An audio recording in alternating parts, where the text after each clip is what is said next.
As Nuko's bullying and arrogance continued unchecked, cracks began to form in the once idyllic village of Samba. Ari and Shauna, once her most devoted friends, were growing increasingly unhappy. Though they feared her wrath, they quietly began to talk to each other about their feelings of humiliation and frustration.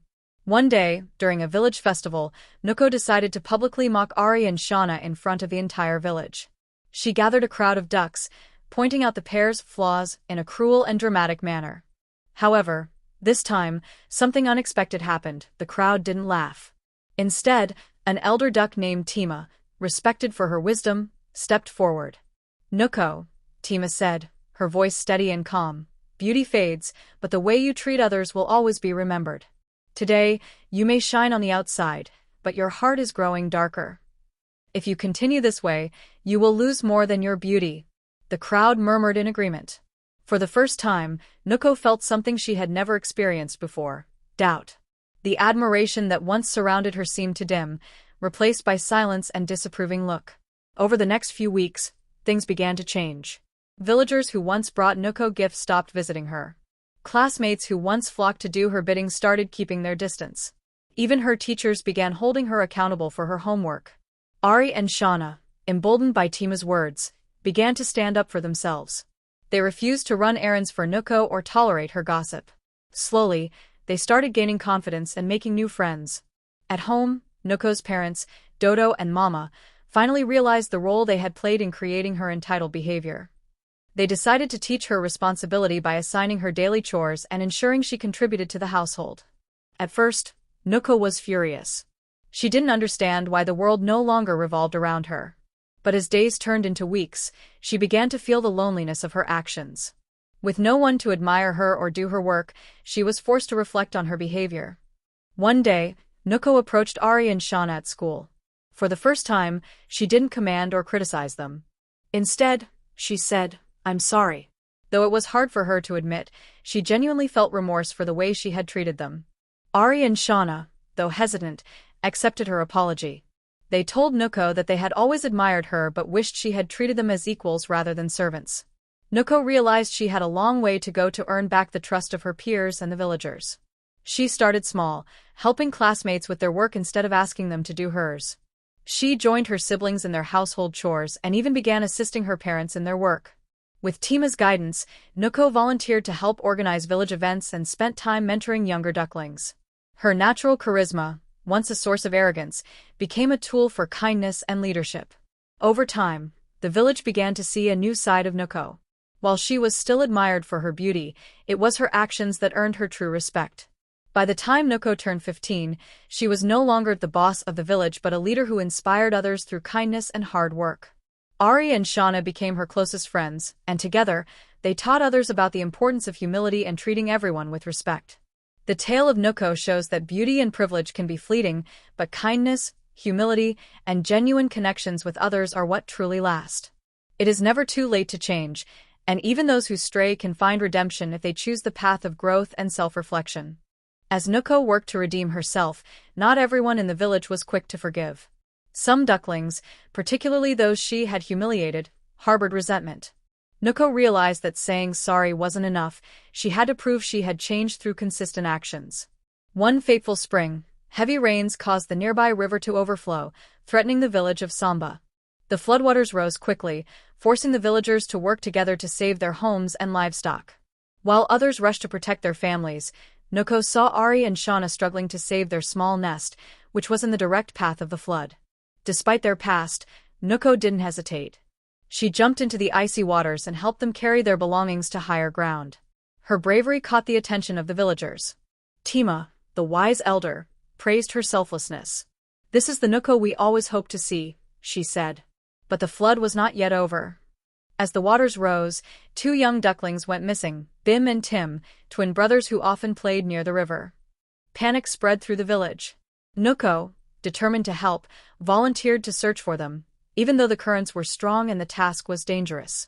With Ari and Shauna by her side, Nuko braved the floodwaters, calling out for the twins. They eventually found the ducklings stranded on a patch of land surrounded by water. Using all her strength, Nuko carried the twins to safety while Ari and Shauna helped navigate the treacherous waters. When Nuko returned with the twins, the entire village cheered. Her actions during the flood proved that she was no longer the self-centered duckling they had known. The villagers, including those who once doubted her, began to see her in a new light, not as a beauty to be admired, but as a leader to be respected. Tima declared, "Nuko has shown us all that true beauty lies in courage, compassion, and the willingness to help others." Meanwhile, Ari and Shauna also grew stronger from the experience. They no longer saw themselves as victims but as equals. Inspired by Nuko's bravery, they started helping the younger ducklings in the village, teaching them about resilience and self-worth. Together, the trio became role models for the village, showing that even the most flawed individuals can change and that unity and forgiveness are the keys to overcoming adversity. However, not everyone was happy about Nuko's newfound popularity. Another duckling, Bella, who had long been overshadowed by Nuko's beauty, began to spread rumors to tarnish her reputation. Bella claimed that Nuko's actions during the flood were just a way to regain the villagers' favor. At first, the rumors hurt Nuko deeply. But instead of retaliating, she approached Bella directly. "I understand how you feel," Nuko said.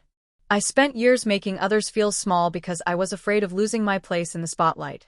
But I've learned that true happiness comes from lifting others up." Bella, taken aback by Nuko's honesty, broke down and admitted her jealousy. The two reconciled, and Bella joined Nuko, Ari, and Shauna in their mission to bring the village together. A year after the flood, the villagers organized a festival of gratitude to honor those who had shown bravery and kindness. Nuko was chosen to lead the celebrations, not because of her beauty but because of her transformation. During the festival, Nuko gave a heartfelt speech. "I wasn't always the duck you see today. I let pride and privilege blind me to the importance of kindness and humility. But this village, especially my friends Ari and Shauna, taught me what it means to be truly beautiful, inside and out. For that, I will always be grateful." The villagers erupted into applause, and for the first time, Nuko felt loved not for her appearance but for who she had become. After the flood and their newfound confidence, Ari and Shauna became more than just supporting characters in Nuko's life.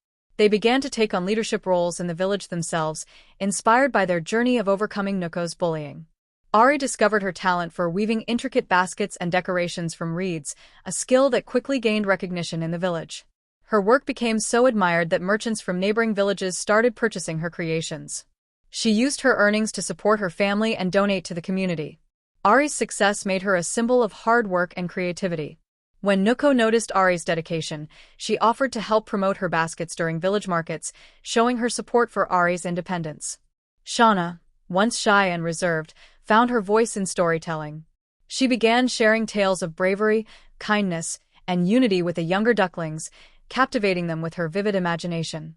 Her stories often included characters inspired by the village's experiences, teaching valuable lessons in the process. One day, Shauna told a story about a proud peacock who lost his feathers but found his true beauty in helping others. The villagers recognized the parallels to Nuko's journey, and the tale became a cherished part of the village's oral tradition. Bella's rivalry with Nuko initially stemmed from her own insecurities. For years, she had felt overlooked, constantly comparing herself to Nuko's beauty. After their reconciliation, Bella decided to channel her energy into something positive.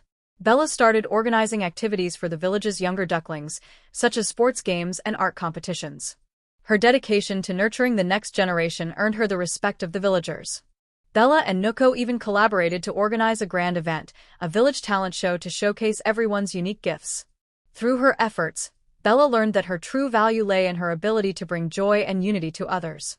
Her rivalry with Nuko transformed into a genuine friendship, and together, they became a dynamic team. One summer, the village faced a new challenge. A pack of foxes had been spotted near the outskirts. The villagers were terrified, as foxes posed a serious threat to the ducklings.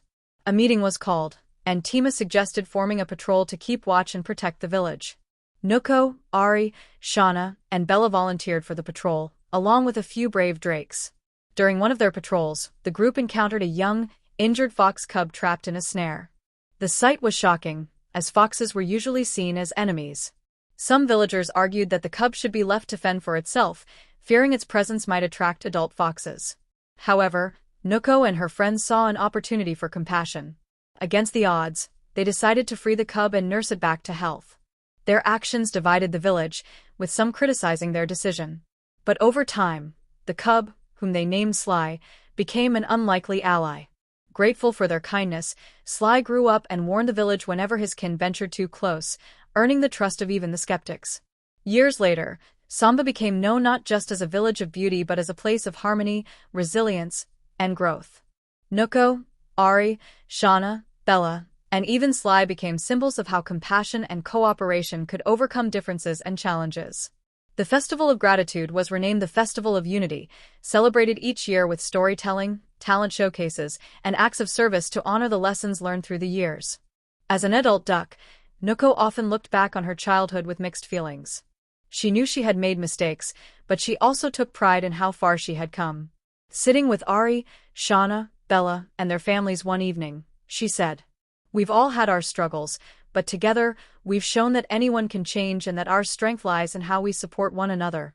Help each other grow, even after difficult beginnings." The end.